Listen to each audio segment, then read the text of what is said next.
తాటక నుండి వచ్చు శబ్దమును బట్టి రాముడు బాణాన్ని విడిచాడు. ఆ బాణం సూటిగా తాటకిని తాకింది. రామబాణం తగిలిన తాటకి రెట్టించిన కోపంతో రాముని మీదికి ఉరికింది. రాముడు మరొక బాణంతో తాటకి వక్షస్థలము మీద కొట్టాడు.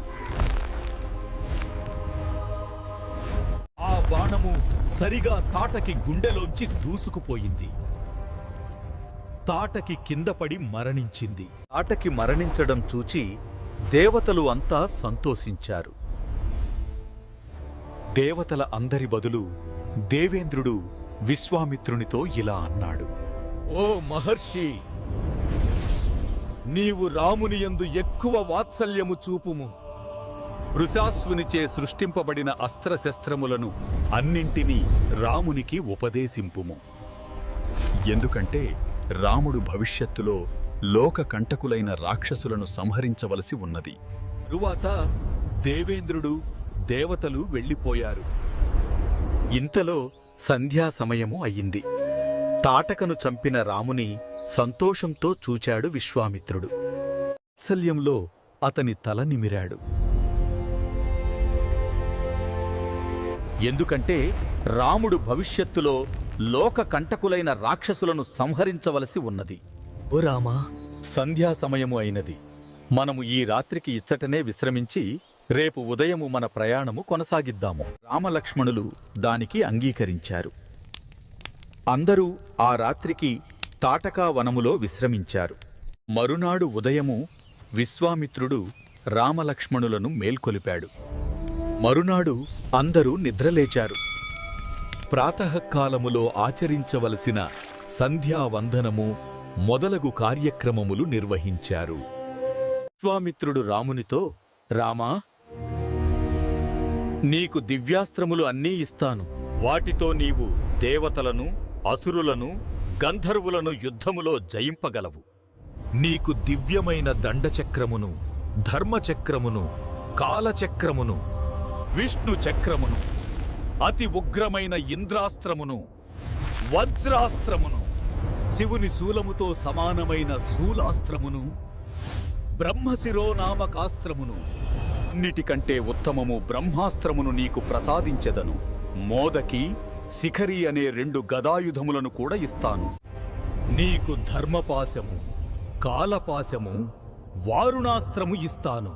ఇవే కాకుండా నీకు 2 పిడుపాటులను, అనగా తడిగా ఉన్న పిడుగు, పొడిగా ఉన్న పిడుగు ఇచ్చెదను. నీకు పినాక అస్త్రమును, నారాయణాస్త్రమును ఇచ్చెదను.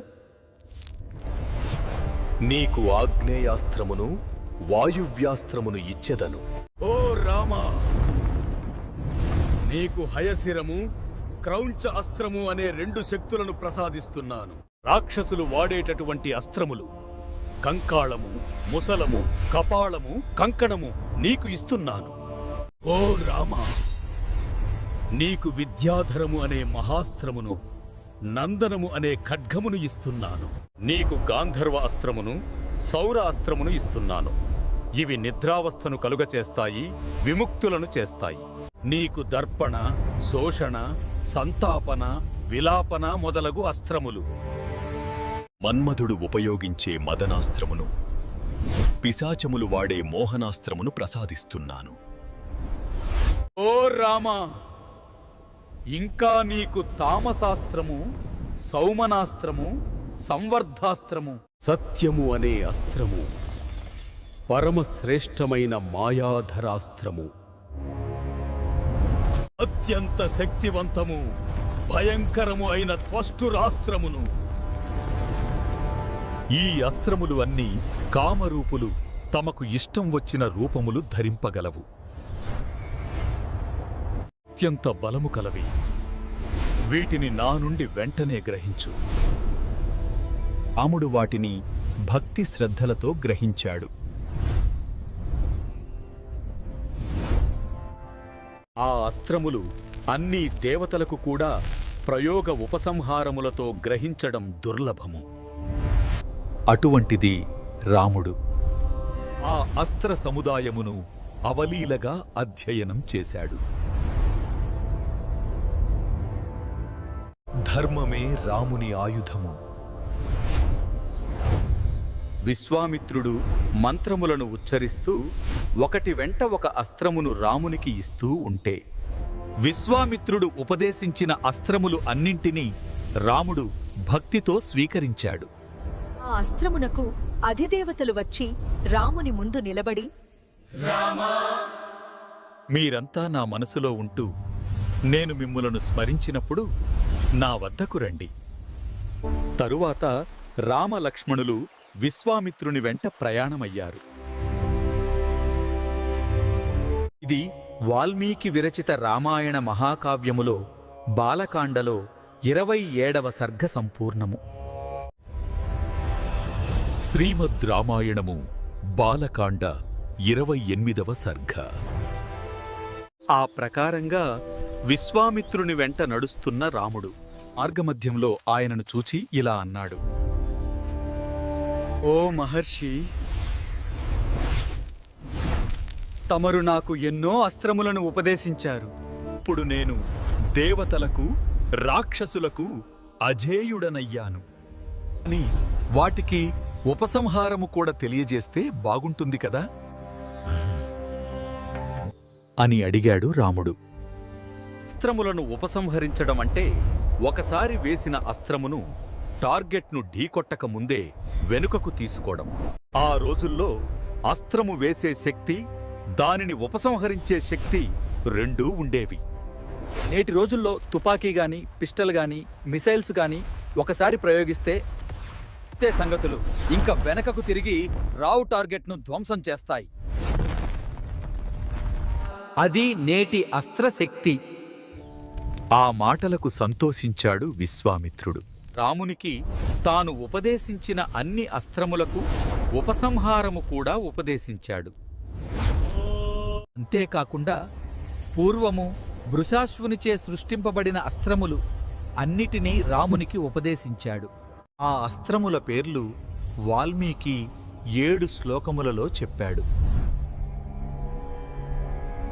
సత్యవంతము, సత్యకీర్తి, ధృష్టము, రభసము, ప్రతిహారతరము, రాంగ్ముఖము, అవాంగ్ముఖము, లక్షాక్షము, విషమము, దృఢనాభము, మహానాభము, దుందునాభము, సునాభము, జ్యోతిషము, కృశనము, నైరాస్యము, విమలము, యోగంధరము, హరిద్రము, దైత్యము, ప్రశమనము, సార్చిర్మాలి, హృతి, మాలి, వృత్తిమంతము, రుచిరము, పితృసౌమనసము, ధూతము, మకరము, కరవీరకరము, ధనము, ధాన్యము, కామరూపము, కామరుచి, మోహము, ఆవరణము, జృంభకము, సర్వనాభము, సంతానము, వరణము. వీటి పేర్లు చూస్తుంటే ఇవి మానవుల లక్షణములు. మోహము, రుచిరము, విమలము. ఇంకా మానవులకు ఉన్న సంపదలు: సంతానము, శాస్త్రములు, జ్యోతిషము. అస్త్రములు అంటే కేవలం ఆయుధములు కాదు, శాస్త్రములు, లక్షణములు, వాటి అవసరత. రాముడు ఆ అస్త్రములను సంతోషంతో తీసుకున్నాడు. ఆ అస్త్రదేవతలు అందరూ రాముని ముందు నిలిచి ఆయన ఆజ్ఞ కోసం ఎదురుచూశారు. రాముడు వారిని మనసులో నిలుపుకొని తాను కోరినప్పుడు రమ్మని పంపివేశాడు. ఆ అస్త్రదేవతలు అందరూ రామునికి ప్రదక్షిణపూర్వక నమస్కారము చేసి వెళ్ళిపోయారు. తరువాత రాముడు విశ్వామిత్రుని వెంట నడుస్తున్నాడు. వారికి ఒక ఆశ్రమము కనపడింది.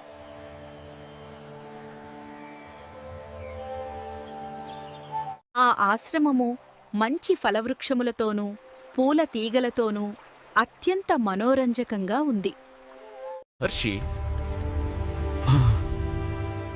ఈ ప్రదేశము చాలా మనోహరముగా ఉంది.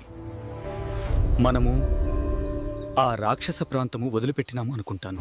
ఇంత మనోహరముగా ఉన్న ఈ ఆశ్రమము ఎవరిది? వివరించండి. మీరు యజ్ఞము ఎక్కడ చేస్తున్నారు? రాక్షసులు మీ యాగమును ఎక్కడ పాడు చేస్తున్నారు? నేను తమరి యాగమును ఎక్కడ ఉండి రక్షించాలి? ఆ రాక్షసులను ఎక్కడ ఉండి చంపాలి? అప్పుడు విశ్వామిత్రుడు రామునితో ఇలా చెప్పసాగాడు. వాల్మీకి విరచిత రామాయణ మహాకావ్యములో బాలకాండలో 28వ సర్గ సంపూర్ణము.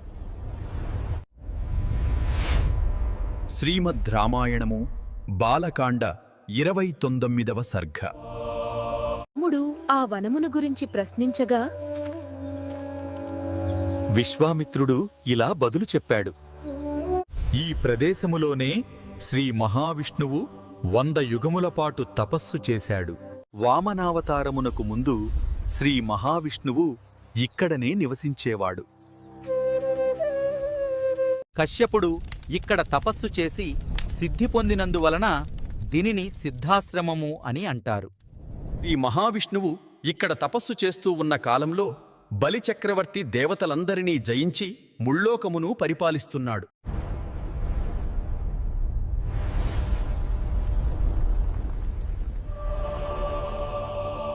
ఆ బలిచక్రవర్తి ఒకసారి యాగము చేస్తున్నాడు. ఆ సమయంలో దేవతలందరూ ఇక్కడ తపస్సు చేస్తున్న విష్ణుమూర్తి దగ్గరకు వచ్చి ఇలా అన్నారు. ఓ విష్ణు, బలిచక్రవర్తి యజ్ఞము చేస్తున్నాడు. అది పూర్తి అయ్యే లోపలనే మన కార్యము పూర్తి కావాలి. ఈ యాగ సమయములో బలిచక్రవర్తి ఎవరు ఏది అడిగితే దానిని కాదు లేదు అనకుండా ఇస్తున్నాడు. నీవు దేవతల మేలు కోరి వామనుడిగా బలిచక్రవర్తి యొద్దకు పోయి మాకు మేలు చేయుము. అదే సమయంలో కశ్యపుడు తన భార్యా సమేతంగా 1000 సంవత్సరములు విష్ణువును గూర్చి తపస్సు చేశాడు. తరువాత విష్ణువును ఇలా ప్రార్థిస్తున్నాడు. ఓ పురుషోత్తమా, నీవు తపోమయుడవు, తపోరాశివి, తపోమూర్తివి. తపమే నీ రూపము. అట్టి నిన్ను నా తపోమహిమ వలన చూడగలుగుతున్నాను. నీకు ఆది అంతము లేదు. నీవు సర్వాంతర్యామివి. నిన్ను శరణు వేడుచున్నాను. అప్పుడు విష్ణువు కశ్యపునకు ప్రత్యక్షమయ్యాడు.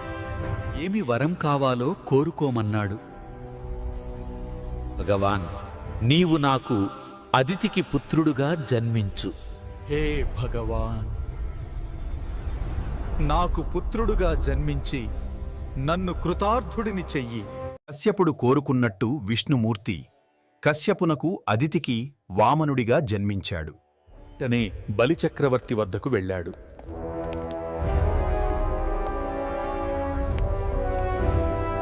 నాకు 3 అడుగుల స్థలము కావాలి అని అడిగాడు. బలిచక్రవర్తి వెంటనే వామనుడు అడిగిన 3 అడుగుట స్థలమును ఇస్తూ నీటిని ధారపోశాడు. వామనుడు బలిచక్రవర్తి నుండి 3 అడుగుల స్థలమును గ్రహించాడు. వెంటనే త్రివిక్రముడిగా పెరిగాడు. ముల్లోకములను ఆక్రమించాడు.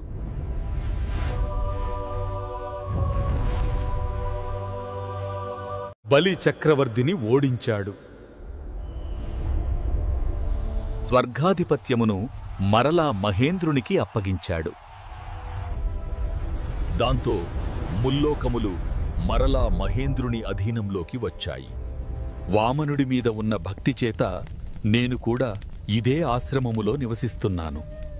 ఓం హ్రీం క్లీం సౌః వామనయా నమః. ఇక్కడనే నేను యజ్ఞము చేస్తున్నాను. రాక్షసులు ఇక్కడకు వచ్చి నా యజ్ఞమును పాడు చేస్తున్నారు. నీవు వారిని ఇక్కడే సంహరించాలి.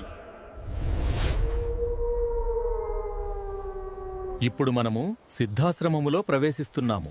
రామా, ఈ ఆశ్రమములో నీవు స్వేచ్ఛగా ఉండవచ్చు. రామలక్ష్మణులు విశ్వామిత్రుని ఆశ్రములో ప్రవేశించారు. మిత్రుడు రావడం చూచి ఆ ఆశ్రమములో ఉన్న మునులందరూ వచ్చి విశ్వామిత్రుని రామలక్ష్మణులను సాదరంగా లోపలకు తీసుకుని వెళ్లారు. రామలక్ష్మణులు కొంచెంసేపు విశ్రాంతి తీసుకున్నారు. తరువాత వారు విశ్వామిత్రుని చూచి ఇలా అన్నారు. క్షత్రియ, ఓ విశ్వామిత్ర మహర్షి, తమకు శుభం కలుగుతుంది. తమరు ఈ రోజు నుండే యాగము ప్రారంభించండి. మేము యాగరక్షణ చేస్తాము. ఆ మాటలు విన్న విశ్వామిత్రుడు ఎంతో సంతోషించాడు. యాగదీక్షను స్వీకరించాడు. రామలక్ష్మణులు ఆ రాత్రి అంతా జాగరూకతతో ఉన్నారు. మరునాడు ఉదయమే లేచి కాలకృత్యములు తీర్చుకొని ప్రాతకాల సంధ్యావందనము ఆచరించి విశ్వామిత్రుని వద్దకు వచ్చి ఆయనకు నమస్కరించి, వాల్మీకి విరచిత రామాయణ మహాకావ్యములో బాలకాండలో 29వ సర్గ సంపూర్ణము. శ్రీమద్ రామాయణము బాలకాండ 30వ సర్గ. మరునాడు రామలక్ష్మణులు విశ్వామిత్రునితో ఇలా అన్నారు. ఓ మహర్షి, మీ యాగము భగ్నము చేయుటకు రాక్షసులు ఎప్పుడు వస్తారు? మేము ఎప్పుడు వారిని ఎదుర్కొనవలెను?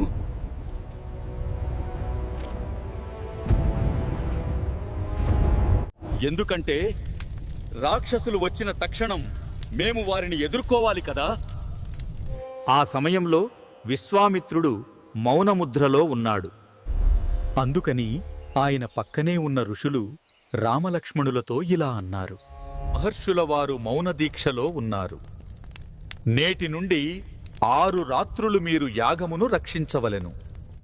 వారి ఆజ్ఞను శిరసావహించారు రామలక్ష్మణులు. నిరంతరము ధనుస్సును చేతబూని రామలక్ష్మణులు 6 పగడ్లు 6 రాతులు యాగమును రక్షించారు. 6వ దినము గడచుచున్నది. లక్ష్మణ, ఇది 6వ రోజు. చాలా అప్రమత్తంగా ఉండు. రాక్షసులు ఏ క్షణమునైనా దాడి చేయవచ్చు. ఋషులు యజ్ఞము చేస్తున్నారు. అగ్నిహోత్రము మండుచున్నది. ఒక్కసారిగా అగ్నిహోత్రములో నుండి మంటలు భగ్గున పైకి లేచాయి. ఏదో జరగబోతోంది అనుకున్నాడు రాముడు. ఇంతలో ఆకాశము నుండి ఒక భయంకరమైన శబ్దము వినిపించింది. మారీచుడు, సుబాహుడు అనే రాక్షసులు మేఘముల రూపములో ఆకాశము అంతా కమ్ముకున్నారు. ఆ రాక్షసులు ఆకాశము నుండి రక్తమును వర్షము వలె కురిపించారు. రక్తము పడిన హేమగుండములో నుండి అగ్ని జ్వాలలు పైకి ఎగిశాయి. ఇదంతా చూచిన రాముడు లక్ష్మణునితో ఇలా అన్నాడు. లక్ష్మణ, రాక్షసులు ఆకాశము నుండి రక్తవర్షము కురిపించుచున్నారు. నేను నా బాణముతో ఆ మేఘ రూపములో ఉన్న రాక్షసులను తరిమివేస్తాను. రాముడు కోపంతో మానవాస్త్రమును ఆ రాక్షసుల మీద ప్రయోగించాడు.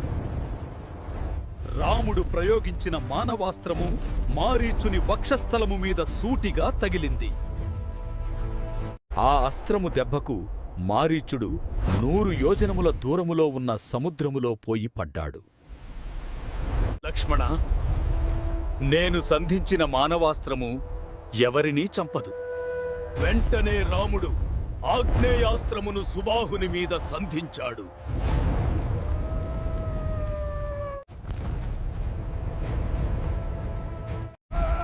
ఆ అస్త్రము తగిలి సుబాహుడు నేలకూలాడు. గిలాగిలా కొట్టుకొని మరణించాడు. రాముడు మిగిలిన రాక్షసులను వాయవ్యాస్త్రము ప్రయోగించి నాశనం చేశాడు.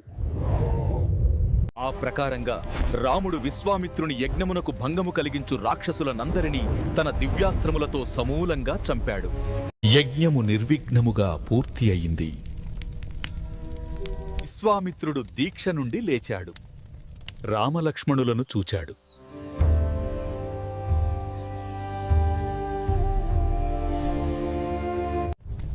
నేను సంకల్పించిన యాగము నిర్విఘ్నముగా పూర్తి అయ్యింది. ఎంతో సంతోషంతో ఇలా అన్నాడు. ఈనాటి నా తపస్సు ఫలించింది. నాకు గొప్ప ఆనందం కలిగింది. ఈ సిద్ధాశ్రమము పేరు సార్థకం చేశావు. శ్రీమద్ రామాయణము బాలకాండ 30వ సర్గ సంపూర్ణము. యాగమును సంరక్షించాము అన్న ఆనందంతో రామలక్ష్మణులు ఆ రాత్రి సుఖంగా నిద్రించారు. మరునాడు ప్రాతకాలమునే లేచి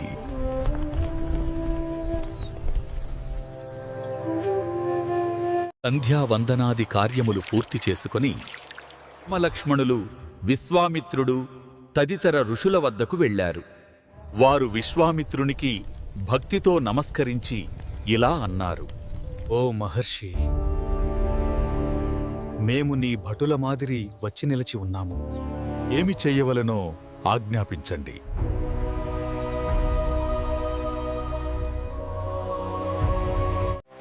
వారిని చూచిన మహర్షులు విశ్వామిత్రుని అనుమతితో ఇలా అన్నారు: ఓ రామా, మిథిలాధిపతి అయిన జనక మహారాజు ఒక యజ్ఞము చేయుచున్నాడు.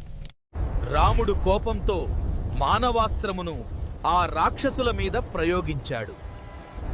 రాముడు ప్రయోగించిన మానవాస్త్రము మారీచుని వక్షస్థలము మీద సూటిగా తగిలింది. ఆ అస్త్రము దెబ్బకు మారీచుడు 100 యోజనముల దూరములో ఉన్న సముద్రములో పోయి పడ్డాడు. లక్ష్మణ, నేను సంధించిన మానవాస్త్రము ఎవరినీ చంపదు. వెంటనే రాముడు ఆగ్నేయాస్త్రమును సుబాహుని మీద సంధించాడు.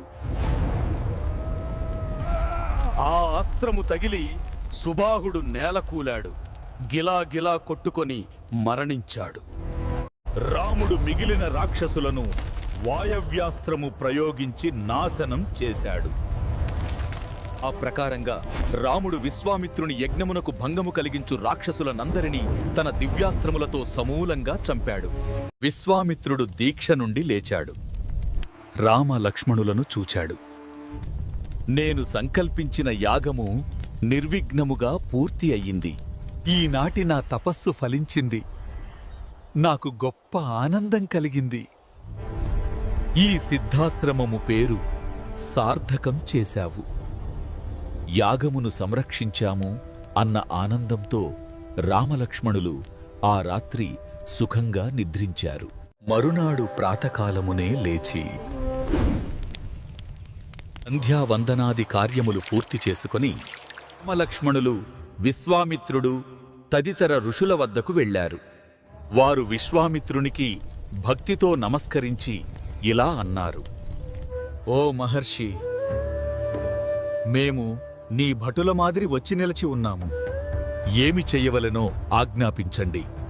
వారిని చూచిన మహర్షులు విశ్వామిత్రుని అనుమతితో ఇలా అన్నారు: ఓ రామా, మిథిలాధిపతి అయిన జనక మహారాజు ఒక యజ్ఞము చేయుచున్నాడు. మీరు కూడా మా వెంట మిథిలకు వచ్చినచో అక్కడ ఉన్న ఒక మహాధనుస్సును చూడవచ్చును.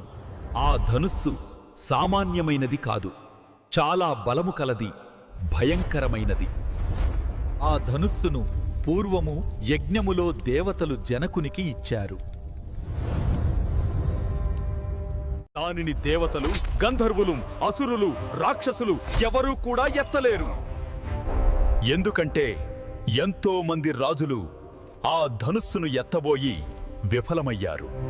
ప్రస్తుతము ఆ మహత్తర ధనుస్సు జనక మహారాజు పూజా మందిరములో పూజింపబడుతూ ఉంది.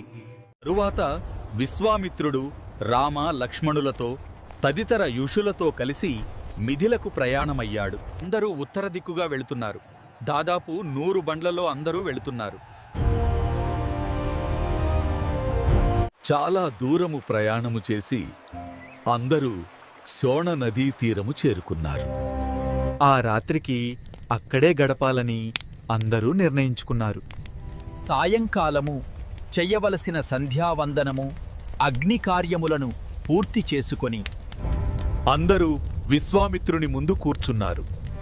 ఆ సమయంలో రాముడు విశ్వామిత్రుని ఇలా అడిగాడు: ఓ మహర్షి, ప్రస్తుతము మనకు ఉన్న వనము ఫలములతోనూ పుష్పములతోనూ శోభిల్లుచున్నది.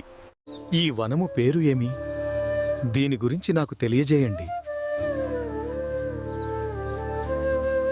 దానికి విశ్వామిత్రుడు ఇలా చెప్పసాగాడు: శ్రీమద్ రామాయణము బాలకాండ 31వ సర్గ సంపూర్ణము. శ్రీమద్ రామాయణము బాలకాండ 32వ సర్గ. ఓ రామా, పూర్వము కుశుడు అనే మహాతపస్వి ఉండేవాడు. అతడు బ్రహ్మదేవుని కుమారుడు.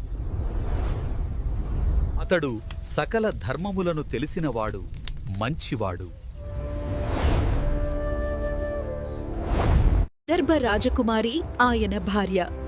వారికి 4 కుమారులు.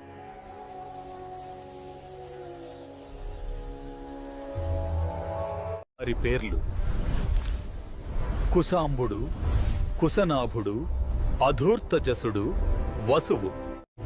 వారందరూ తండ్రివలే ధర్మాత్ములు, సుగుణవంతులు. ఆయనకు రాజ్యపాలన చెయ్యవలని కోరిక కలిగింది.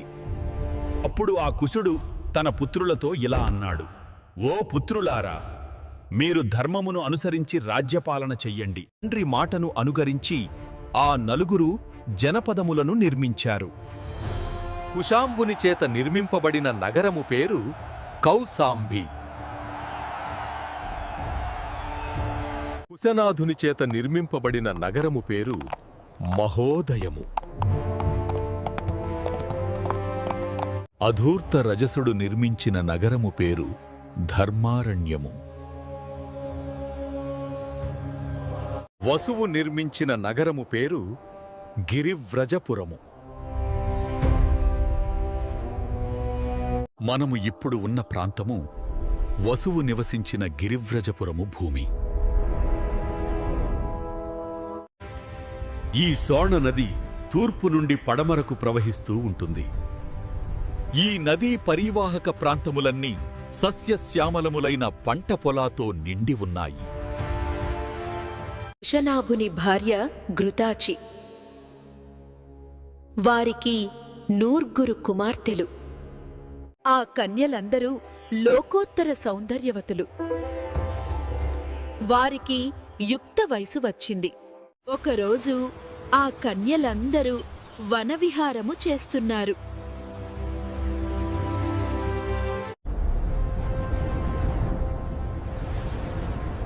అప్పుడు వాయుదేవుడు వారిని చూచి ఇలా అన్నాడు: నేను వాయుదేవుడను. నేను మీ అందరను వివాహమాడదలిచాను. కాబట్టి నన్ను పెళ్లి చేసుకోండి. మీరు నన్ను వివాహం చేసుకుంటే మీకు దైవత్వము సిద్ధిస్తుంది. మానవులకు యౌవనము కొద్ది కాలమే ఉంటుంది. మా దేవతలు నిత్య యౌవనులుగా ఉంటారు. ఆ మాటలను పరిహాసంగా తీసుకున్నారు ఆ కన్యలు. ఓ వాయుదేవా, నీవు సకల జీవరాశులలో సంచరిస్తుంటావా? అందరికీ ప్రాణదాతవు. నీ శక్తి మాకు తెలుసు. కానీ నీవిలా మాట్లాడటం బాగాలేదు. మాకు నిన్ను శపించే శక్తి కలదు. కానీ మా తపశ్శక్తిని మేము వృధా చేయము. ఎందుకంటే మేము స్వతంత్రులము కాము. మా తండ్రి మాటను జవదాటము. ఈ లోకంలో ఏ కన్య కూడా తల్లిదండ్రుల మాటను జవదాటే దుస్థితి కలుగకుండుగాక. మాకు మా తండ్రి ప్రభుదైవము. మా తండ్రి మమ్ములను ఎవరికిచ్చి వివాహము చేస్తాడో వారినే మేము వివాహము చేసుకుంటాము. వారి మాటలకు వాయుదేవునకు కోపం వచ్చింది. వెంటనే వాయుదేవుడు తన మహిమ చేత వారి శరీరములు అన్నీ బలము లేకుండా చేశాడు. ఏమాత్రం బలము లేని ఆ కన్యలు ఎలాగోలాగా అంతఃపురము చేరుకున్నారు. కింద పడిపోయారు. బాధతో కన్నీరు కారుస్తున్నారు. వారి తండ్రి అయిన కుశనాభుడు కుమార్తెల దుస్థితి చూచాడు. ఓ పుత్రికలారా, ఏమి జరిగింది? మీకీ దుస్థితి ఎలా దాపురించింది? దీనికి కారణం ఎవరు? ఇది శ్రీమద్ రామాయణము బాలకాండ 32వ సర్గ సంపూర్ణము. శ్రీమద్ రామాయణము బాలకాండ 33వ సర్గ. తండ్రి మాటలు విన్న కుమార్తెలు ఆయనకు నమస్కరించి ఇలా అన్నారు: వాయుదేవుడు ధర్మము తప్పి మమ్ములను వివాహము చేసుకుంటాను అని అన్నాడు. మేము తిరస్కరించాము. మా తండ్రిగారు ఉన్నారు. మేము అస్వతంత్రులము. మా తండ్రిగారిని అడుగు అని అన్నాము. దానికి ఆయన కోపించి మమ్ములను దుర్బలులుగా చేశాడు. ఇది జరిగిన సంగతి. వారి మాటలు విన్న కుశనాభుడు వారితో ఇలా అన్నాడు. కుమార్తెలారా, మీరు మంచి పని చేశారు. మీ ఓర్పును మెచ్చుకుంటున్నాను. పురుషులకు స్త్రీలకు ఓర్పు అలంకారము, ఓర్పు ధర్మము. ఓర్పు మీదనే ఈ ధరణి అంతా నిలిచి ఉంది. కాని దేవతలకు ఓర్పు ఉండదు. కాబట్టి మీ ఓర్పును ప్రశంసిస్తున్నాను. తరువాత కుశధ్వజుడు మంత్రులతో తన కుమార్తెల వివాహముల గురించి మంతనాలు సాగించాడు. ఆ సమయమున చూళి అనే మహర్షి తపస్సు చేస్తున్నాడు. ఆయనకు సోమద అనే గంధర్వ కన్య పరిచర్యలు చేస్తూ ఉంది. ఆ గంధర్వకన్య పరిచర్యలకు చూళి చాలా సంతోషించాడు. ఓ కన్యా, నీకు ఏమి కావాలో కోరుకో. ఓ మహర్షి, నాకు పుత్ర సంతానము కావాలి. కాని నాకు భర్త లేడు. తమ వలన నాకు బ్రహ్మ తేజస్సు కలిగిన పుత్రుడు కలిగే వరమును ప్రసాదించండి. చూళి ఆమె కోర్కెను మన్నించాడు. ఆమెకు తన తేజస్సుతో ఒక కుమారుడిని ప్రసాదించాడు. ఆయనే చూళి మానసపుత్రుడు. ఆయన పేరు బ్రహ్మదత్తుడు. సోమద కుమారుడైన బ్రహ్మదత్తుడు కాంపిల్య నగరంలో నివసిస్తున్నాడు. ఇది ఇలా ఉండగా కుశనాభుడు తన నూర్గురు కుమార్తెలను బ్రహ్మదత్తునికిచ్చి వివాహం చెయ్యవలని నిశ్చయించుకున్నాడు. ఆ విషయం బ్రహ్మదత్తునితో సంప్రదించాడు. ఈ వివాహానికి బ్రహ్మదత్తుడు ఒప్పుకున్నాడు. కుశనాభుడు తన నూర్గురు కుమార్తెలను బ్రహ్మదత్తునికి ఇచ్చి వివాహం జరిపించాడు. బ్రహ్మదత్తుని చేతి స్పర్శ తగలగానే వారికి వాయుదేవుని వలన కలిగిన దుర్బలత్వము తొలగిపోయింది. బ్రహ్మదత్తుడు తన నూర్గురు భార్యలతో కాంపిల్యల నగరం చేరుకున్నాడు. సోమద తన కోడళ్లను చూసి మురిసిపోయింది. వారి అందచందాలను చూసి ఎంతో సంతోషపడింది. శ్రీమద్ రామాయణము బాలకాండ 33వ సర్గ సంపూర్ణము. శ్రీమద్ రామాయణము బాలకాండ 34వ సర్గ. ఆ ప్రకారంగా కుమార్తెల వివాహము వైభవంగా జరిపించాడు కుశనాభుడు. కుమార్తెలు అత్తవారింటికి వెళ్లారు.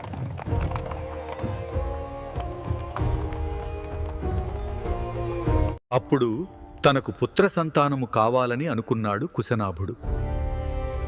పుత్ర సంతానము కోసరము పుత్రకామేష్టి యాగము చేశాడు.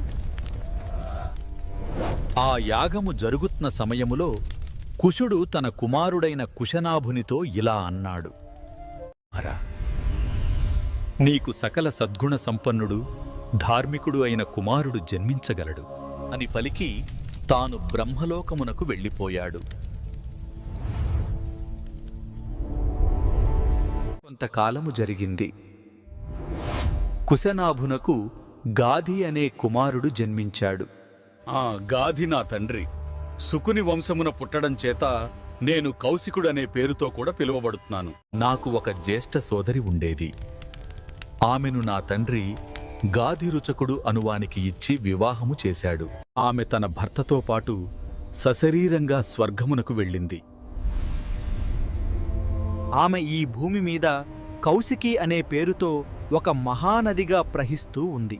దివ్యమైన పుణ్యోదకములతో కూడిన ఆ కౌశికీ నది సకల లోకములకు హితము కలిగించడానికి హిమవత్ పర్వతము మీద ప్రవహిస్తోంది. నేను నా సోదరి మీద ఉన్న ప్రేమతో ఆ మహానదీ తీరమున ఆశ్రమము నిర్మించుకొని తపస్సు చేసుకుంటున్నాను.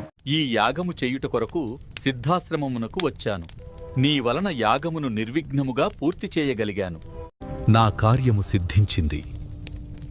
ఓ రామా, నీవు అడిగినట్టు నా గురించి, నా జన్మ గురించి నీకు చెప్పాను. అమ్మా, ఇద్దప్పటికే అర్ధరాత్రి దాటినది. ఇంక మీరు నిద్రకు ఉపక్రమించండి. మరలా రేపు ఉదయమే మనము ప్రయాణము సాగించాలి కదా. విశ్వామిత్రుని వృత్తాంతమును విన్న రామ లక్ష్మణులు మహామునులందరూ ఆయనను అభినందించారు. ఓ విశ్వామిత్ర మహర్షి, మీ వలన కుశవంశము పూజ్యమైనది. మీరు బ్రహ్మదేవునితో సమానమైన వారు. మీ అక్కగారు పేరుతో ప్రవహించు కౌశికీ నది మీ వంశమునకు కీర్తి తెచ్చింది. తరువాత అందరూ తమ తమ నివాసములలో నిద్రకు ఉపక్రమించారు. శ్రీమద్ రామాయణము బాలకాండ 34వ సర్గ సంపూర్ణము. మరునాడు విశ్వామిత్రుడు, రామ, లక్ష్మణులు, వారి వెంట వచ్చిన మునులు అంతరూ ప్రాతఃకాలముననే నిద్రలేచారు. సంధ్యావందనము, అగ్నిహోత్రము మొదలగు కార్యక్రమములు భక్తితో ముగించుకున్నారు. అనంతరం అందరూ తమ ప్రయాణమునకు సిద్ధమయ్యారు.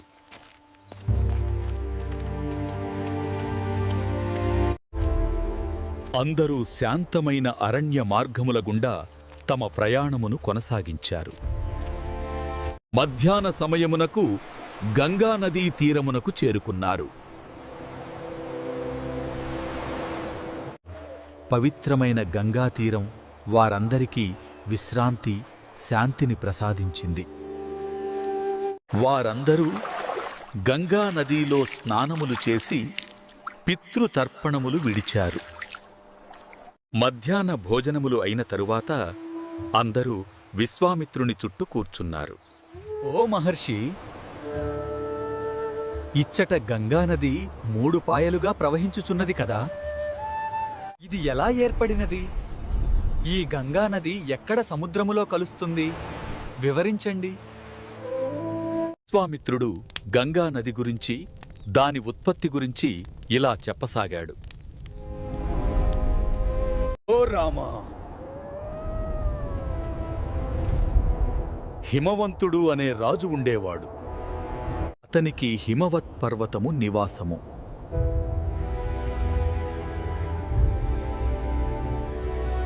హిమవత్ పర్వతము సకల ధాతువులకు, ఓషధులకు నిలయము. హిమవంతుని భార్య పేరు మనోరమ.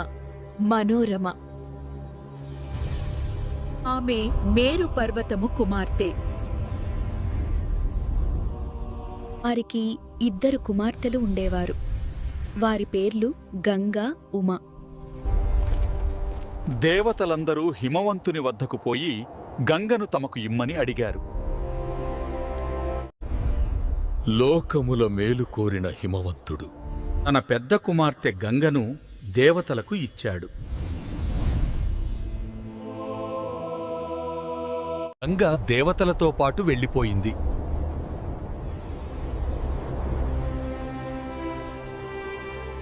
హిమవంతుని 2వ కుమార్తె ఉమ తపస్సు చేయడం మొదలుపెట్టింది. గంగా, ఉమ అక్కా చెల్లెళ్ళు.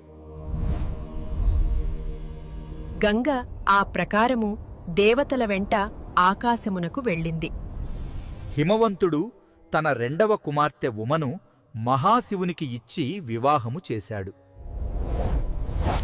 ఉమ శివుని వెంట కైలాసమునకు వెళ్ళింది. గంగ నదీ రూపంలో దేవతల నదిగా దేవలోకములో ప్రవహిస్తూ ఉంది. శ్రీమద్ రామాయణము బాలకాండ 35వ సర్గ సంపూర్ణము. శ్రీమద్ రామాయణము బాలకాండ 36వ సర్గ. అంతవరకు విన్న రాముడు విశ్వామిత్రునితో ఇలా అన్నాడు. ఓ మహర్షి, హిమవంతుని పెద్ద కుమార్తె గంగ ఎందుకని 3 మార్గములలో ప్రవహిస్తూ ఉంది? ఎందుకని గంగానది ముల్లోకములలో పవిత్రమైన నదిగా ప్రసిద్ధి చెందింది? వివరించండి అని అడిగాడు. విశ్వామిత్రుడు ఇలా చెప్పసాగాడు. మహాశివుడు తన భార్య ఉమాదేవితో సురత సౌఖ్యాలు అనుభవిస్తున్నాడు. కాని ఉమాదేవికి మహాశివునికి ఎంతకాలానికి పుత్ర సంతానము కలగలేదు. దేవతలందరికీ ఒక అనుమానం కలిగింది.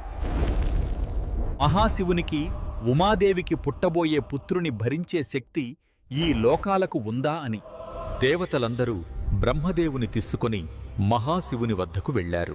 ఓ మహాదేవా, మీకు ఉమాదేవికి పుట్టబోయే తేజోవంతుడైన పుత్రుని ముల్లోకములు భరించలేవు. కాబట్టి మీరు ఉమాదేవి తపస్సు చెయ్యండి, మీ తేజస్సును మీ యందే నిక్షిప్తం చేసుకోండి అని ప్రార్థించారు. వారి ప్రార్థనను మన్నించాడు మహాదేవుడు. దేవతలారా, మీరు చెప్పినట్టే చేసెదను. కాని నా వీర్యమును ఎవరు ధరిస్తారో తెలియజేయండి. మీ వీర్యమును భూదేవి ధరిస్తుంది. ప్రకారమే మహాశివుడు తన వీర్యమును భూదేవి యందు నిక్షిప్తం చేశాడు. ఆ వీర్యము భూమి అంతా వ్యాపించింది. ఓ అగ్నిదేవా, నీవు వాయుదేవుని సాయంతో మహాదేవుని వీర్యమును నీలో నిక్షిప్తము చేసుకో. అప్పుడు అగ్నిదేవుడు మహాశివుని వీర్యమును తనలో ధరింపజేసుకొన్నాడు. మహాదేవుని వీర్యము ప్రభావము వలన అగ్నిదేవునిలో నుండి మహావీరుడు కుమారస్వామి జన్మించాడు. ఇప్పుడు దేవతలు అందరూ మహాశివుని ఉమాదేవిని భక్తితో పూజించారు. ఇదంతా చూచి ఉమాదేవికి పట్టరాని కోపం వచ్చింది. ఓ దేవతలారా, నేను నా భర్తయందు పుత్రుని కనవలెనని కోరికతో ఉన్నాను. కాబట్టి మీరందరికీ మీ భార్యల వలన సంతానము కలుగకుండుగాక. అలా దేవలోకమంతా ఉమాదేవి శాపంతో నిశ్శబ్దమైంది. ఓ భూదేవి, నీవు అనేక రూపములతో అనేక మంది భర్తలకు భార్యగా ప్రవర్తించు. హిమవత్ పర్వతము మీద ఉత్తర దిక్కుగా ఉన్న కైలాసగిరి మీద తపస్సు చేశాడు. ఇప్పుడు నీకు గంగాదేవి కథ చెబుతాను, విను. విశ్వామిత్రుడు గంగాదేవి యొక్క కథ చెప్పసాగాడు. ఓ రామా, పూర్వము దేవతల సేనలకు ఒక సైన్యాధిపతి కావాల్సి వచ్చాడు. దేవతలు అందరూ బ్రహ్మదేవుని వద్దకు పోయి అగ్నిదేవుని ముందు పెట్టుకొని తమ కోరికను, ఓ బ్రహ్మదేవా, ఇప్పటిదాకా దేవతాసేనలకు మహేశ్వరుడు సైన్యాధిపతిగా ఉండేవాడు. కాని ప్రస్తుతము మహేశ్వరుడు హిమాచలము మీద తపస్సు చేసుకుంటున్నాడు. కాబట్టి మాకు వేరొక సైన్యాధిపతిని నీవే ఏర్పరుపవలెను. ఆ సమయంలో మహేశ్వరుడు హిమాచలము మీద తపస్సు చేసుకుంటున్నాడు. అప్పుడు బ్రహ్మదేవుడు ఇలా అన్నాడు. ఓ దేవతలారా, ఉమాదేవి శాపము వలన మీలో ఎవ్వరికీ సంతాన యోగ్యత లేదు. కాబట్టి మీలో ఎవరూ సైన్యాధిపతిని పుట్టించలేరు. ఆకాశ గంగ ఉన్నది కదా, అగ్నిదేవుని యందు ఆ మహాదేవుని వీర్యము నిక్షిప్తమై ఉన్నది. గంగాదేవి అగ్నిదేవుని నుండి మహేశ్వరుని వీర్యమును స్వీకరించును. గంగాదేవికి అగ్నిదేవుని ద్వారా ఒక పుత్రుడు జన్మించును. ఆయనే మీ దేవసేనకు అధిపతి కాగలడు. బ్రహ్మదేవుని మాటలకు సంతోషించి దేవతలందరూ తమ తమ స్థానములకు వెళ్ళిపోయారు. తరువాత దేవతలందరూ పుత్రుని కొరకై అగ్నిదేవుని ప్రార్థించారు. అగ్నిదేవుడు గంగాదేవి దగ్గరకు పోయి, ఓ గంగాదేవి, దేవతల కోరిక మేరకు నీవు నా వలన గర్భము ధరింపుము అని కోరాడు. గంగాదేవి ఒక దివ్యమైన రూపము ధరించింది. దేవుడు గంగాదేవిని ఆవహించాడు. తనలో నిక్షిప్తమైన మహాదేవుని వీర్యమును గంగాదేవిలో విడిచిపెట్టాడు. గంగాదేవి దేహమంతయు తాపంతో రగిలిపోయింది. ఓ అగ్ని, నేను ఈ వీర్యమును ధరింపలేను. నా ఒళ్ళు అంతా దహించుకుపోతూ ఉంది. అటులైన నేను నీలో విడిచిన వీర్యమును నీవు హిమాచలము వద్ద ఉన్న ఒక పర్వతము మీద విడువుము. గంగానది అగ్నిదేవుడు చెప్పినట్లే మహాదేవుని వీర్యమును ఒక పర్వతము మీద విడిచింది. ఇప్పుడు ఆ పర్వతము మహాదేవుని వీర్య ప్రభావము వలన బంగారము, వెండి, రాగి, ఇనుము మొదలగు ఖనిజ సంపదలతో నిండిపోయింది. మహాదేవుని వీర్యము పడిన చోట రెల్లు పొదలు దట్టంగా పెరిగాయి. ఆ రెల్లు పొదలలో నుండి ఒక కుమారుడు పుట్టాడు. అది చూచి దేవతలు అందరూ సంతోషించారు. ఆ కుమారుని పాలు ఇచ్చి పెంచే బాధ్యత కృత్తికలకు అప్పగించారు. అందుకని ఆ బాలుడు కార్తికేయుడు అనే పేరుతో పిలువబడ్డాడు. గంగాదేవి గర్భము నుండి జారిపడ్డాడు కాబట్టి స్కందుడు అని కూడా పిలువబడ్డాడు. కృత్తికలు 6. 6 కృత్తికలు ఒకే సమయంలో ఆ బాలునికి స్తన్యము ఇచ్చారు. ఆ బాలుడు ఒకేసారి 6 ముఖముతో తల్లుల చనుబాలు తాగాడు. అందుకని షణ్ముఖుడు అనే పేరు వచ్చింది. తరువాత ఆ కుమారుడు దేవసేనలకు సైన్యాధిపతిగా నియమింపబడ్డాడు. అసురులను జయించాడు. ఓ రామా, దీనినే కుమార సంభవము అని అంటారు. విశ్వామిత్రుడు రామునికి కుమారస్వామి జననము గురించి చెప్పాడు. ఇప్పుడు నీకు సగరుడి కథ చెబుతాను, విను. పూర్వము అయోధ్య నగరమును సగరుడు అనే రాజు పరిపాలిస్తూ ఉండేవాడు. ఆయనకు పుత్ర సంతానము లేదు. విదర్భ రాజకుమారి కేసిని అతని మొదటి భార్య, సుమతి ఆయన 2వ భార్య. పుత్ర సంతానము కొరకు సగరుడు 2 భార్యలతో సహా హిమవత్ పర్వతమునకు పోయాడు. భృగుప్రస్రవణము అనే పర్వతము మీద 100 సంవత్సరముల పాటు తపస్సు చేశారు. వారి తపస్సునకు మెచ్చిన భృగు మహర్షి వారికి పుత్ర సంతానము ప్రసాదించాడు. ఓ సగర చక్రవర్తి, నీకు ఒక భార్య యందు ఒక కుమారుడు, మరొక భార్య యందు 60,000 మంది కుమారులు జన్మిస్తారు. వరము ఇచ్చాడు. కాని వారికి ఒక సందేహము కలిగింది. ఓ మహర్షి, మాలో ఎవరికి ఒక పుత్రుడు కలుగుతాడు? ఆ విషయం మీలో మీరే తేల్చుకోండి. ఓ మహర్షి, నాకు వంశము నిలిపే ఒక కుమారుని ప్రసాదించండి. నాకు 60,000 మంది కుమారుడును ప్రసాదించండి. భృగు మహర్షి వారిని ఆ ప్రకారము అనుగ్రహించాడు. భృగు మహర్షికి నమస్కరించి అయోధ్యకు తిరిగి వచ్చారు. కాలక్రమేణా ఇరువురు గర్భములు ధరించారు. పెద్ద భార్య కేసిని అసమంజుడు అనే కుమారుని ప్రసవించింది. 2వ భార్య ఒక పెద్ద పిండమును ప్రసవించింది. అది పగిలి అందులో నుండి 60,000 మంది పుత్రులు జన్మించారు. వారందరూ పెరిగి పెద్దవారు అయ్యారు.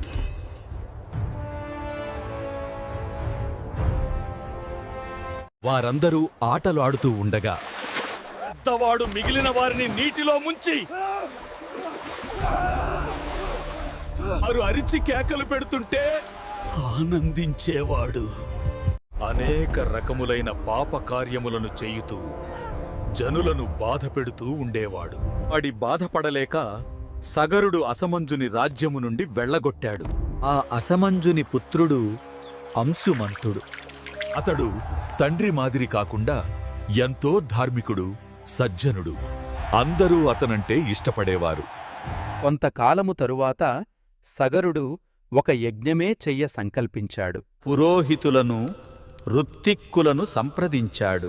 యజ్ఞమునకు కావలసిన సంభారములు సమకూర్చుకున్నాడు.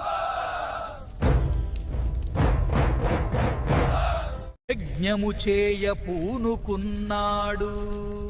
ఓ మహర్షి, సగరుడు తాను సంకల్పించిన యజ్ఞమును ఎలా నిర్వహించాడు తెలియజేయండి.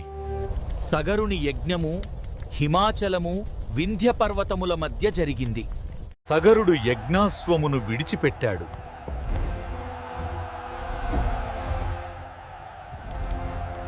సగరుని మనుమడైన అంశుమంతుడు యజ్ఞాశ్వమునకు రక్షణగా వెంట బయలుదేరాడు. సగరుడు యజ్ఞము చెయ్యడం ఇష్టం లేని ఇంద్రుడు రాక్షస రూపం ధరించాడు. రాక్షస రూపంలో వచ్చి యజ్ఞాశ్వమును అపహరించాడు. అశ్వము కనపడలేదు. ఋత్తిక్కులందరూ సగరునితో ఇలా అన్నారు. ఓ సగర చక్రవర్తి, యజ్ఞాశ్వమును ఎవరో అపహరించారు. ఈ మంత్రములతో పవిత్రమైన స్థలము. ఇక్కడకు రాక్షసులు రాలేరు. ఇది రాక్షసుల పని కాదు. కాబట్టి మీరు భూమండలము అంతా వెదకండి. భూమి ఉపరితలము మీద దొరకకపోతే ఒక్కొక్క యోజనము చొప్పున భూమిని తవ్వండి. అశ్వము దొరికే వరకు తవ్వండి. యజ్ఞాశ్వమును తీసుకొని రండి. మీరు అశ్వమును తీసుకొని వచ్చే వరకు నేను, ఋత్విక్కులు, నా మనుమడు ఇక్కడనే నిరీక్షిస్తూ ఉంటాము. తండ్రి ఆజ్ఞ ప్రకారము సగరపుత్రులు యజ్ఞాశ్వమును వెదుకుతూ వెళ్లారు. వారికి ఎక్కడా అశ్వము కనపడలేదు.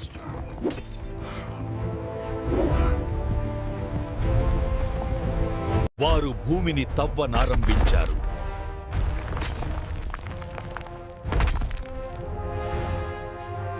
వారు అలా భూమిని తవ్వుతూ ఉండగా ఎన్నో సర్పములు, అసురులు బయటకు వచ్చారు. 60,000 మంది సగరపుత్రులు ఒక్కొక్కరు ఒక్కొక్క యోజనము వంతున 60,000 యోజనములు తవ్వారు.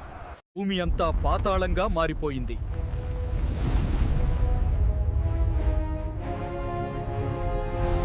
పెద్ద గొయ్యిగా తయారైంది. సగరపుత్రులు జంబూ ద్వీపము అంతా తవ్వేశారు. ఇది చూచి దేవతలరు, గంధర్వులు, నాగులు అందరూ యజ్ఞాశ్వము కొరకు సగరపుత్రులు భూమినంతా తవ్వుతున్నారు. పాతాళంలో తపస్సు చేసుకుంటున్న ఋషులను చంపుతున్నారు. దొరికిన వాడిని దొరికినట్టు చంపుతున్నారు.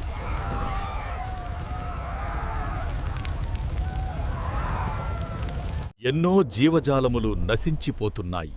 ఈ సృష్టి అంతా సర్వనాశనము అయిపోతోంది. ఓ బ్రహ్మదేవా, మీరే కాపాడాలి.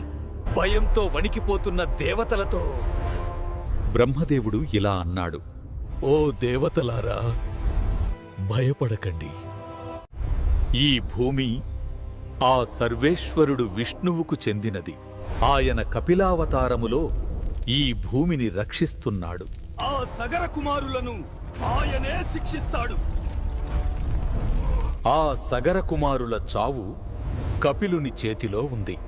ఆ మాటలు విన్న దేవతలు తమ తమ స్థానములకు వెళ్ళిపోయారు. సగర కుమారులు భూమిని తవ్వుతూనే ఉన్నారు. అని వారికి యజ్ఞాశ్వము కనపడలేదు. అని వారికి ఒక పెద్ద శబ్దము వినిపించింది. కాని వారు ఆ శబ్దమును లక్ష్యపెట్టలేదు. తమ తండ్రి సగరుని వద్దకు తిరిగి వచ్చారు. మీరు చెప్పినట్టు మేము భూమంతా తవ్వాము. యక్ష, గంధర్వ, నాగజాతులను చంపాము. అని మాకు యజ్ఞాశ్వము కనపడలేదు. ఇప్పుడు ఏం చెయ్యాలో చెప్పండి. కుమారుల మాటలు విన్న సగరుడికి కోపం మిన్నుముట్టింది. మీరు ఇంకా భూమిని తవ్వండి, అశ్వమును పట్టండి, అశ్వము లేకుండా తిరిగి రాకండి అని ఆజ్ఞాపించాడు సగరుడు. సగర కుమారులు మరలా భూమిని తవ్వడం మొదలెట్టారు. అందరూ పాతాళలోకము చేరుకున్నారు. వారికి భూమండలమును మోస్తున్న విరూపాక్షము అనే ఏనుగు కనపడింది. సగరకుమారులు దానికి నమస్కరించి మరలా తవ్వనారంభించారు. తూర్పు దిక్కుగా మహాపద్మము అనే దిగ్గజము కనిపించింది.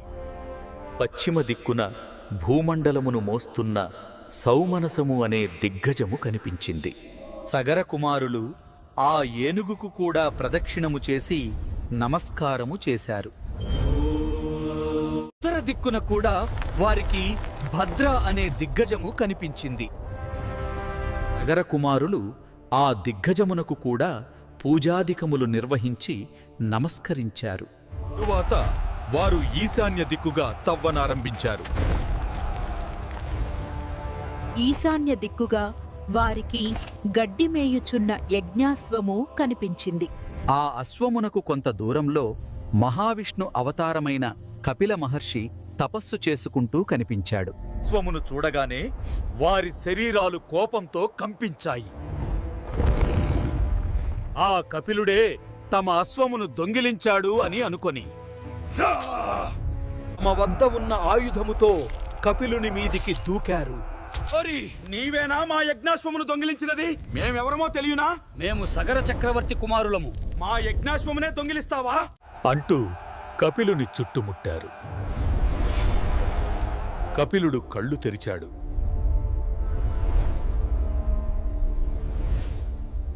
చూచాడు. ఒక్కసారి కోపంతో హుంకరించాడు.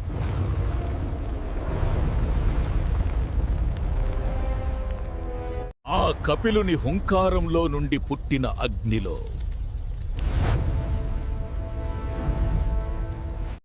సగరుని కుమారులు 60,000 మంది భస్మమైపోయారు.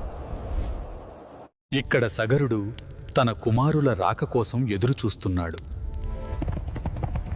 ఎన్నాళ్లకు తన కుమారులు యజ్ఞాశ్వముతో తిరిగి రాలేదు. అందుకని సగరుడు తన మనుమడైన అంశుమంతుని పిలిచి, కుమారా, నీవు వీరుడవు, పరాక్రమవంతుడవు. నీ పినతండ్రులు యజ్ఞాశ్వము కొరకు వెళ్ళి చాలా కాలం అయ్యింది. అస్త్రశస్త్రములను తీసుకొని వెళ్ళు. నీకు నమస్కరించిన వారికి తిరిగి నమస్కరించు. విజయుడవై తిరిగిరా.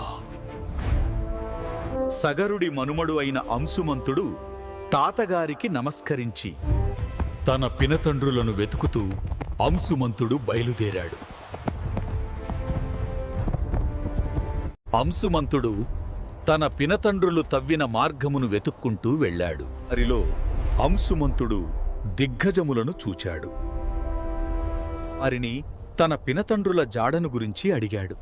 వారు చూపిన మార్గములో వెళ్ళి అంశుమంతుడు తన పినతండ్రుల భస్మరాసుల వద్దకు వెళ్ళాడు. తన పినతండ్రులు అలా భస్మరాసులుగా మారడం చూచి ఎంతో బాధపడ్డాడు.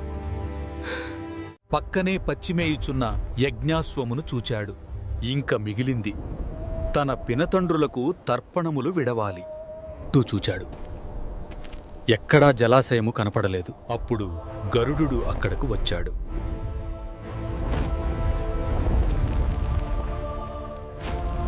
గరుడు వరుసకు సగరపుత్రులకు మేనమామ అవుతాడు. మారా,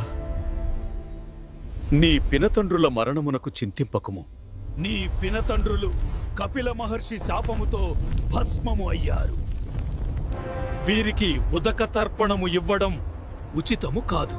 నీవు గంగానదిలో వీరికి తర్పణములు విడువుము. ఆ గంగానదీమ తల్లి వీరి భస్మరాసులను తడిపినప్పుడు మాత్రమే.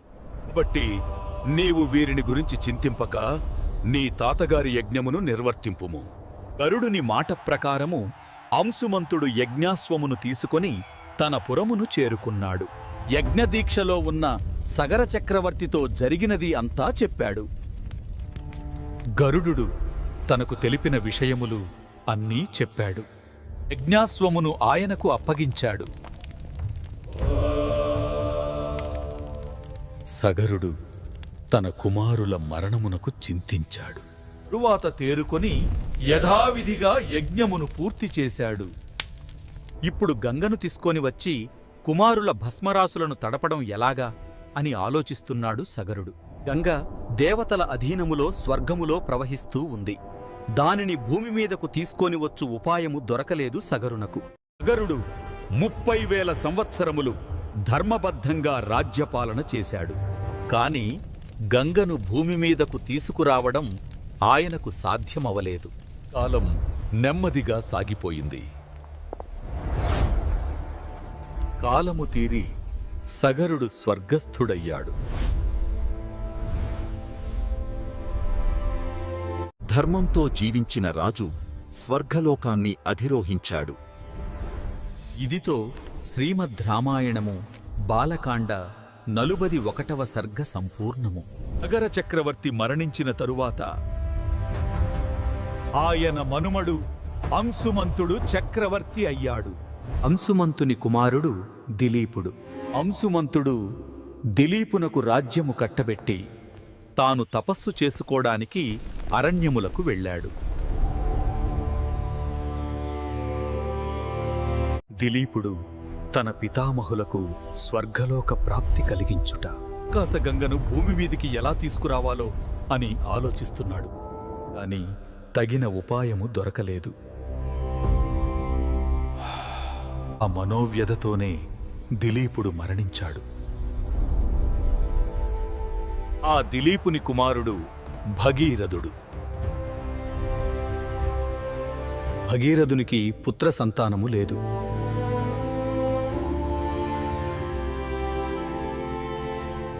భగీరథునికి సంతానము కావలెనని తీవ్రమైన కోరిక కలిగింది. తన ప్రపితామహులకు స్వర్గలోక ప్రాప్తి కలిగించుట. ఈ 2 కోరికలతో భగీరథుడు బ్రహ్మదేవుని గూర్చి తపస్సు చేశాడు. భగీరథుని తపస్సుకు మెచ్చి బ్రహ్మదేవుడు ప్రత్యక్షమయ్యాడు. ఓ భగీరథ, నీ తపస్సుకు మెచ్చాను. నీకు ఏం వరం కావాలో కోరుకో. దేవా, నాకు పుత్ర సంతానము ప్రసాదించండి. ఆకాశ గంగను భూమి మీదకు పంపండి. ఆ ఆకాశ గంగతో నా ప్రపితామహులకు జలతర్పణము వదులుతాను. ఓ భగీరథ, నీకు సంతాన ప్రాప్తి కలుగుతుందిట. బ్రహ్మదేవుడు ఈ విషయం గంగాదేవితో కూడా చెప్పాడు. శ్రీమద్ రామాయణము బాలకాండ 42వ సర్గ సంపూర్ణము. శ్రీమద్ రామాయణము బాలకాండ 43వ సర్గ. బ్రహ్మదేవుడు వెళ్ళిపోయిన తరువాత భగీరథుడు ఒంటికాలి మీద నిలబడి 1 సంవత్సరము పాటు మహాశివుని గూర్చి తపస్సు చేశాడు. భగీరథుని తపస్సుకు మెచ్చి మహాశివుడు ప్రత్యక్షమయ్యాడు. ఓ భగీరథ, నీ తపస్సుకు మెచ్చాను. నీవు కోరినట్టు గంగను నా శిరస్సున ధరిస్తాను. అప్పుడు దేవలోకములో ప్రవహించు గంగానది మహావేగంతో ఆ ప్రవాహాన్ని శివుడు తన శిరస్సును అడ్డుపెట్టి ఆపాడు. గంగకు కోపం వచ్చింది. ఏమి, నా ప్రవాహ వేగాన్ని శివుడు ఆపగలడా? నేను ఆ మహాశివునితో సహా పాతాళము ప్రవేశిస్తాను. గంగ ఆలోచనను గ్రహించాడు శివుడు. మహాశివుడు తన శిరస్సు మీద పడ్డ గంగను తన జటాజూటములలో బంధించాడు. గంగాదేవి ఎంత ప్రయత్నించిననూ ఆ జటాజూటములలో నుండి బయటకు రాలేకపోయింది. ఆకాశము నుండి బయలుదేరిన గంగ భూమి మీదికి దిగిరాలేదు. కారణం తెలియక భగీరథుడు వ్యాకులపడ్డాడు. మరలా ఈశ్వరుని గూర్చి తపస్సు చేశాడు. భగీరథుని తపస్సుకు సంతోషించిన మహాశివుడు గంగను బిందు సరోవర ప్రాంతంలో భూమి మీదికి విడిచిపెట్టాడు. ఆ శివుని జటాజూటములలో నుండి విడివడిన గంగ తీవ్రమైన వేగంతో భూమి మీదికి 7 ప్రవాహములుగా ప్రవహించింది. హ్లాదిని, పావని, నళిని అనే 3 నదులు తూర్పు దిక్కుగా ప్రవహించాయి. సుచక్షువు, సీత, సింధు అనే 3 నదులు పడమర దిక్కుగా ప్రవహించాయి. 7వది ఆఖరుది అయిన ప్రవాహము భగీరథుని అనుసరించింది. భగీరథుడు తన రథము మీద ముందు వెళుతుంటే ఆ రథము వెంట గంగ ప్రవహించింది. గంగానది ఆకాశము నుండి భూమి మీదకు ప్రవహిస్తుంటే దేవతలు, గంధర్వులు ఆశ్చర్యంగా చూస్తున్నారు. గంగావతరణమును కనులారా చూచుటకు దేవలోకములోని వారందరూ తమ తమ వాహనముల మీద ఆకాశములో నిలబడ్డారు. గంగా నది నురగలు కక్కుకుంటూ భూమి మీదికి దూకుతూ ఉంది. భూమి మీదికి దిగిన గంగ కొన్ని చోట్ల మెల్లగాను, మరికొన్ని చోట్ల దూకుడుగాను, కొన్ని చోట్ల వంకర టింకరగాను, కొండలను కోనలను దాటుకుంటూ ప్రవహిస్తూ ఉంది. గంగా నది మొదట ఆకాశము నుండి మహాశివుని శిరస్సు మీద పడి అక్కడి నుండి భూమి మీదికి తన నిర్మల జలాలను ప్రవహించింది. ఆ గంగలో స్నానము చేసిన వారి సమస్త పాపములు నశించిపోయాయి. గంగా స్నానము ఆచరించిన వారు స్వర్గలోక ప్రాప్తి పొందారు. గంగలో మునిగిన వారి శారీరక బాధలు అన్నీ మటుమాయమయ్యాయి. భగీరథుని వెంట గంగానది వెళుస్తుంటే గంగానది వెంట దేవతాగణములు అన్నీ వెళుతున్నాయి. సర్వ పాపములను పోగొట్టే గంగానది భగీరథుడు ఎటు వెళితే అటు వెళుతూ ఉంది. మార్గమధ్యంలో జహ్నూ మహాముని ఆశ్రమం వచ్చింది. తన ఆశ్రమం వద్ద జహ్నూ మహారుషి యాగము చేస్తున్నాడు. గంగానది ఆ ఆశ్రమమును ముంచివేసింది. అది చూచిన జహ్నూ మహారుషికి కోపం వచ్చింది. గంగా నది గర్వము అణచుటకు ఉద్ధృతంగా ప్రవహిస్తున్న గంగా జలమును అంతా త్రాగివేశాడు. ఇది చూచి దేవతలు అందరూ ఆశ్చర్యపోయారు. భగీరథుడు దేవతాగణములు అందరూ జహ్నూ మహారుషిని పూజించి గంగను విడువమని వేడుకున్నారు. వారి పూజలకు సంతసించిన జహ్నువు తన చెవుల నుండి గంగా ప్రవాహమును విడిచిపెట్టాడు. అప్పటి నుండి గంగానదికి జాహ్నవి, జహ్నుసుత అనే పేర్లు వచ్చాయి. గంగానది మరలా భగీరథుని అనుసరించి ప్రవహించసాగింది. నగరపుత్రులకు మోక్షము కలిగించాడినికి భగీరథుడు గంగను పాతాళమునకు తీసుకొని వెళ్ళాడు. గంగ సగరపుత్రుల భస్మరాసుల మీదుగా ప్రవహించింది. పవిత్రమైన గంగా జలములలో మునిగి స్వర్గలోకము చేరుకున్నారు.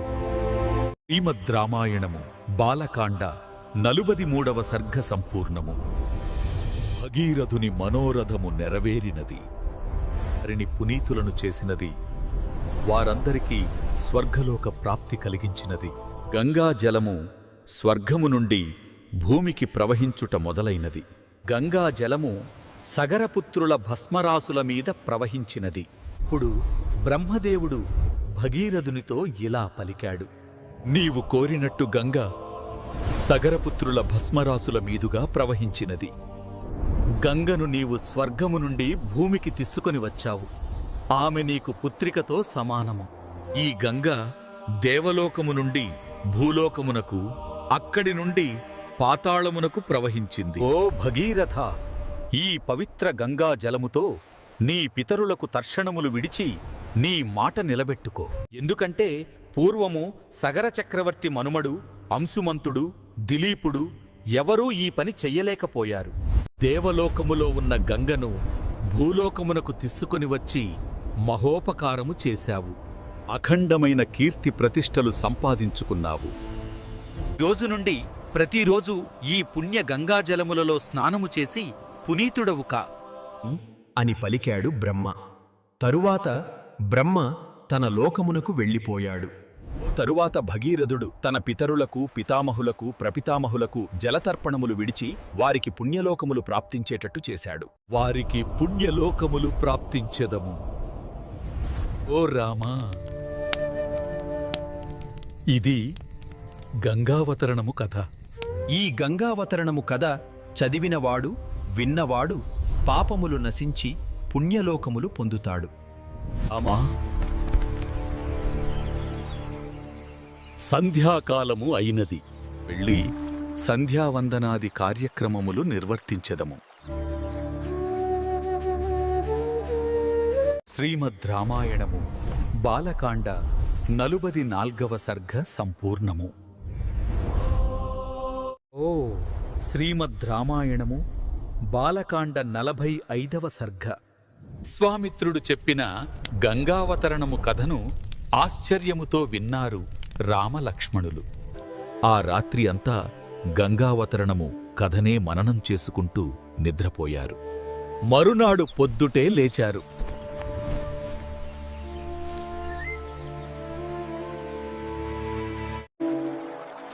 సంధ్యావందనాది కార్యములు పూర్తి చేసుకున్నారు.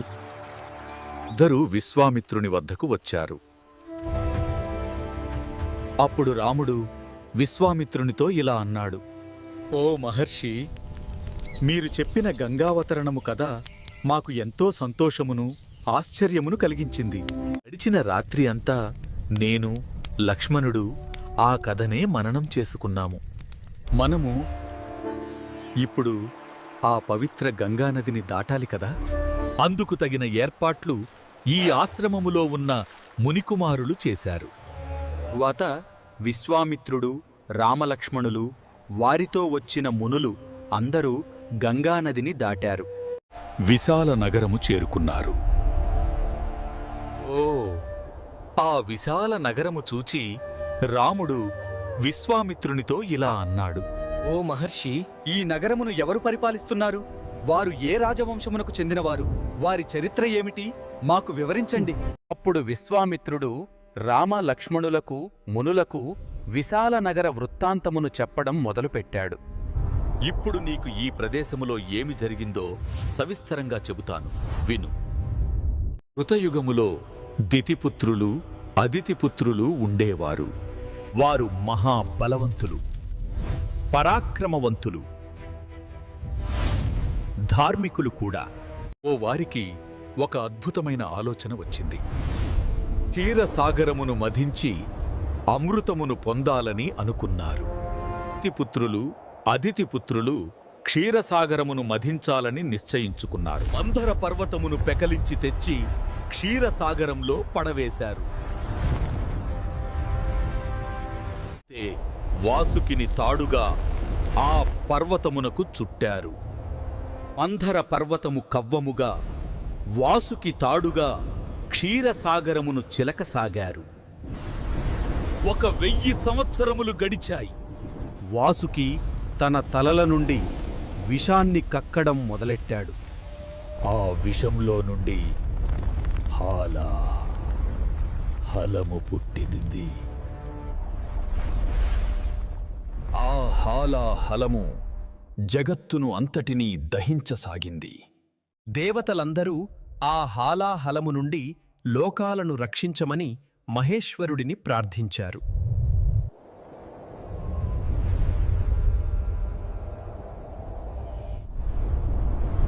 ఇంతలో విష్ణుమూర్తి కూడా అక్కడకు వచ్చాడు.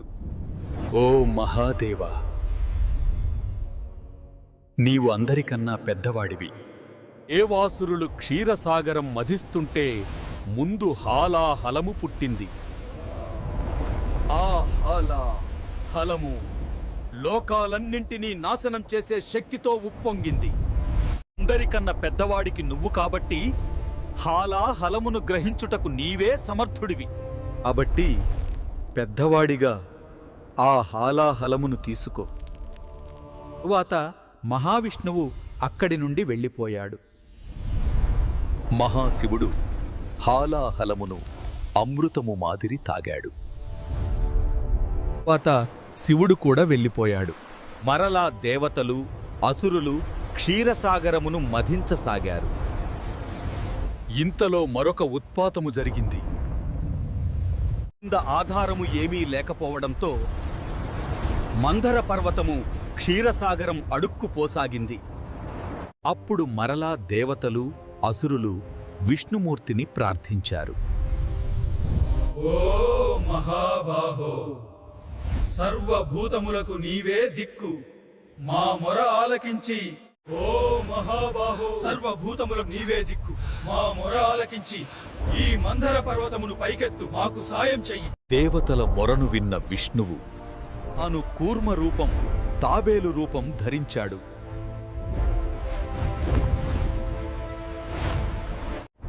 మందర పర్వతము కుంగిపోకుండా ఎత్తిపట్టుకున్నాడు. తర్వాత దేవదానవులు మరలా క్షీరసాగరమును మధించసాగారు.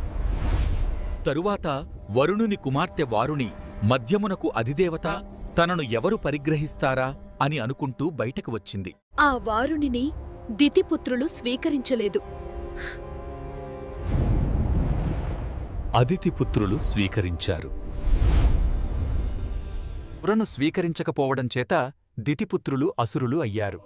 సురను స్వీకరించడం చేత అదితిపుత్రులు దేవతలు అయ్యారు. మరలా క్షీరసాగర మథనం జరిగింది. క్షీరసాగరంలో నుండి ఉచ్చైస్రవము అనే గుర్రము పుట్టింది.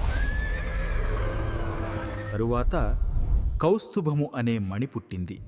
దాని తరువాత అమృతము పుట్టింది.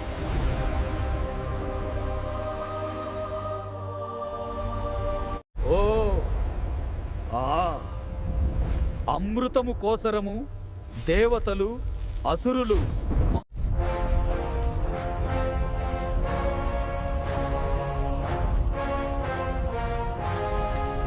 ఆ యుద్ధములో అసురులు దైత్యులు ఒక పక్షం చేరారు. అదితిపుత్రులైన దేవతలు ఒక పక్షం చేరారు. ఆ యుద్ధంలో అందరూ నాశనమయ్యారు.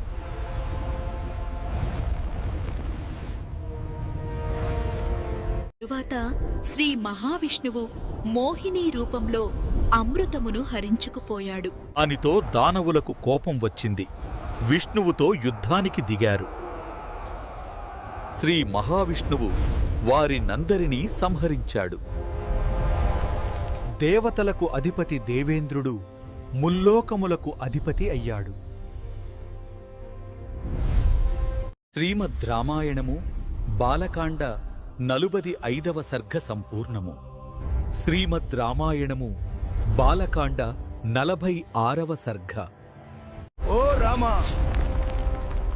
దేవాసుర యుద్ధంలో దితికుమారులు అయిన దైత్యులు మరణించారు అని చెప్పాను కదా. తన కుమారుల మరణమునకు తల్లి దితి ఎంతో చింతించింది. తన భర్త అయిన కశ్యపుని వద్దకు పోయి ఇలా అడిగింది.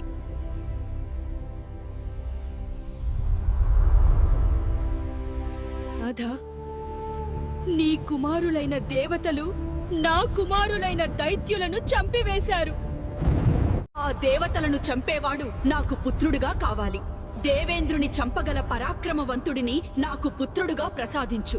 నాకు కుమారుడు కావాలని నేను తపస్సు చేస్తాను. నాకు అనుమతి ఇవ్వండి.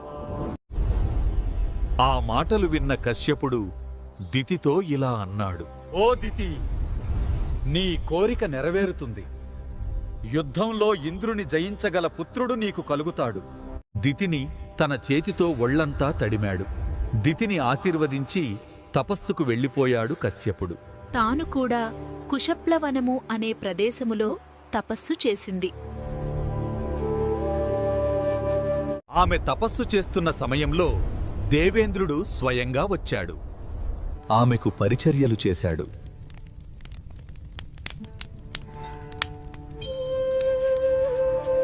ఆమెకు శ్రమగా ఉంటే ఆమె కాళ్ళు పట్టేవాడు. సకల ఉపచారములు చేసేవాడు. ఆ ప్రకారంగా 999 సంవత్సరములు ఆమె తపస్సు చేసింది. ఆమెకు దేవేంద్రుడు సేవలు చేస్తూనే ఉన్నాడు.